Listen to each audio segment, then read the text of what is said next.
So I just nak share, this is my skin tanpa pakai apa-apa foundation. Okay, tak pakai filter juga sayang. Sebab apa ni nampak tak? Ni ada jerawat sikit, period, normal lah. So now I nak share, this is textures kita punya night cream. Korang semua yang mana betul-betul nak putih waktu raya, yang betul-betul nak rawat kulit wajah dengan cepat, fast result, fast action, tolong pakai night cream. This night cream Alhamdulillah memang sangat-sangat laju. Memang ramai yang love dengan kulit wajah. Lepas pakai night cream juga nampak tak dia punya test dia. Bila korang pakai, bila you rasa macam ada biji-biji oats tu memang biji-biji tu memang biji-biji oats tau. Korang nampak tak?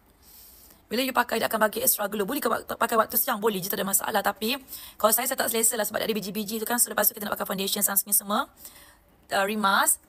So you guys pakai ni je, nampak tak? Nice tak? Nice tak? So guys, night cream must have. Kalau korang pakai ampoule ke serum ke apa-apa ke, jangan lupa untuk pakai night cream. Mix untuk dapat result lagi bagus. And then night cream ni, korang boleh juga pakai dekat tangan supaya dia cerah sekata. Okay, supaya dia cerah sekata. Macam I minggu lepas memang breakout lah. Breakout yang sunburn sebab banyak pergi Bali, pergi Brunei, pergi Hanjai. And then now dah recover, betul-betul recover dengan bantuan night cream. Nampak tak? Betul-betul cerah. Ini tak ada filter ya sayang? Ini tak ada filter. Betul-betul putih, cerah sekata. So korang semua jangan lupa untuk grab this night cream, insyaAllah. Result dia memang sangat-sangat bagus. Yang ni dia sesuai untuk semua jenis kulit. Ada jerawat ke, ada jeragat ke, kusam ke, kering ke, berminyak ke, dia boleh rawat semua. So you guys boleh grab sekarang.